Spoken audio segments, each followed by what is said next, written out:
un sportif de haut niveau, parce qu'on dit toujours, ouais, regarde, il a été blessé avant le match, il a fait le quart de finale de la Ligue des Champions, puis il se blesse après. Le cerveau, c'est un muscle qui est surpuissant. Un sportif de haut niveau, c'est un super athlète. D'accord ? Donc, il est capable, à un moment donné, pour un événement donné, de passer au-delà. C'est-à-dire, il peut jouer, il va jouer, mais derrière, il va s'écrouler. Et c'est là où on dit, oui, il rechute, mais il n'a pas été guéri.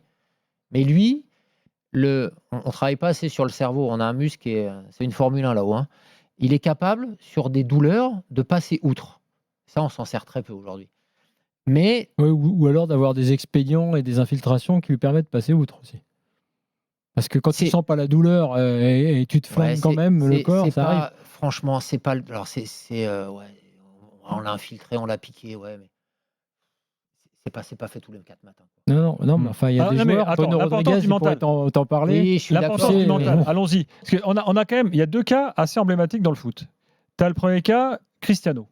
Le gars, machine de guerre, vie, peut-être plus maintenant, je sais pas, on ne sait plus trop ce qu'il fait au quotidien, mais ce gars, il est vie hyper réglée, programme d'entraînement qui respecte à la lettre, hygiène de vie dingue, tout ce qui calcule tout, ce qu'il mange, le sommeil et tout. Et à côté, autre exemple, Verratti, blessure sur blessure, hygiène de vie problématique et tout. Et tu as l'impression qu'en fait, voilà. Ça ne peut pas ne pas être lié, tout ça. Et que tout part du cerveau. C'est un des facteurs. Tout part du gars, de sa volonté de réussir. Mais tu mets Verratti dans le mode Cristiano, ça peut faire un bid complet.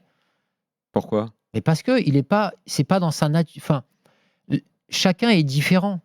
Tu peux pas demander à Nadal de s'entraîner comme un Federer. Non, sauf que quand même, à un sportif de haut niveau qui veut faire carrière et qui doit jouer, sans parler d'aller faire comme Cristiano, mais d'avoir une hygiène de vie en termes de nourriture, de sommeil, et autres, c'est quand même la prépa invisible, c'est quand même la base, non ? Ouais. Je veux bien qu'il y ait des joueurs qui soient passés. On va parler du sommeil parce que ça m'a intéressé quand j'étais au centre.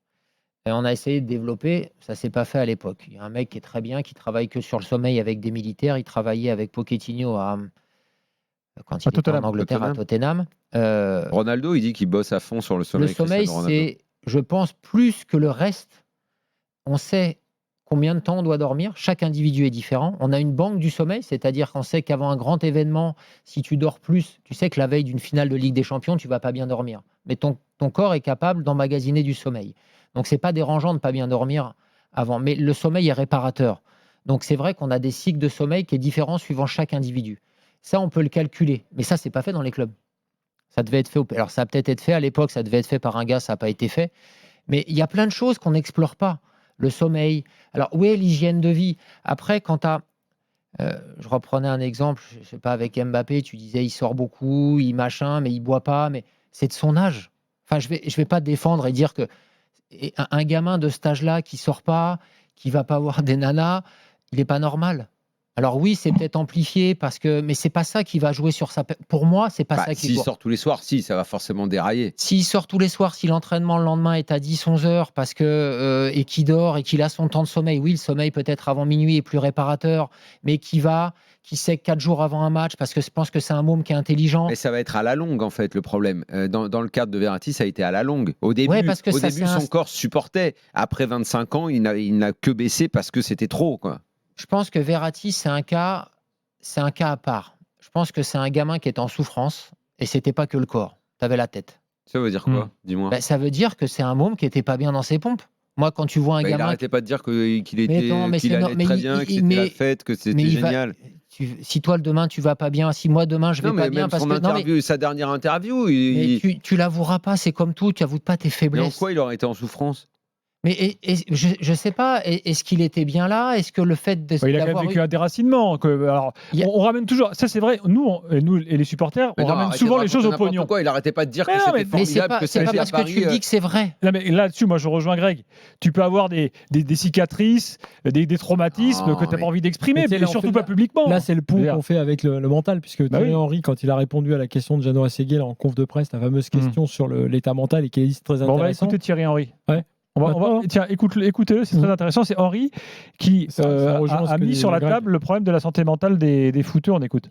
Bien sûr, on parle de jeunes, mais à tous les niveaux, que ce soit dans le sport ou dans la vie. C'est vrai que maintenant, c'est plus trop tabou de dire que j'ai peur. C'est plus trop tabou de dire que, en fait, là, je suis pas bien, je pense que je devrais pas jouer parce que mentalement, je suis pas bien, il faudrait que j'ai une petite pause. C'est vrai qu'avant, à notre époque, si tu dis à quelqu'un j'ai peur, le message, il passe pas très bien. Et à un moment donné, si tu montres aussi de la vulnérabilité, si en face de toi, on te ne montre pas d'empathie, tu te renfermes, tu n'en parles pas, tu sais pas où aller, t'as honte. Alors que c'est pas une honte, alors que c'est pas du tout honteux. C'est vrai que maintenant, on est arrivé quand même dans une situation où ça devrait être quand même mieux géré. Et écoutez maintenant Konaté, défenseur central des Bleus, qui avait entendu Thierry Henry et qui a réagi lui aussi en conférence de presse là-dessus.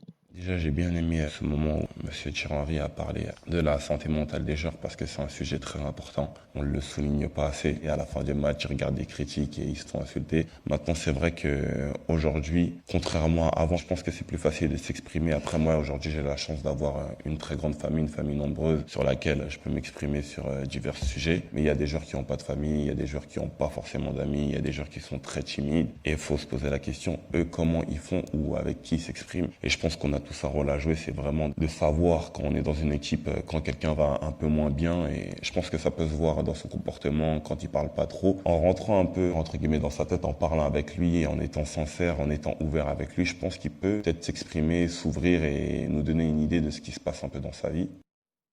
Il n'y a pas de psy dans les clubs de foot, Non. Greg? Il y a des préparateurs mentaux. Ouais. Mais c'est vrai que c'est pas... nous, chez les jeunes, il y avait un psychologue qui était là. Les jeunes du PSG, ouais. Du PSG, qui voyait les gamins, et c'était très bien. Après, quand le gamin disait j'ai rendez-vous avec le psychologue, mais c'est des choses qui... Parce que, Oui, c'était la moquerie un peu. un petit peu, parce que c'est pas des choses qui sont encore aujourd'hui, c'est pas accepté. Alors, et puis en plus, tu as l'effet de groupe chez les gamins, et je pense que chez les grands aussi, tu montres pas tes faiblesses. Parce que c'est des coéquipiers, mais c'est pas que des coéquipiers.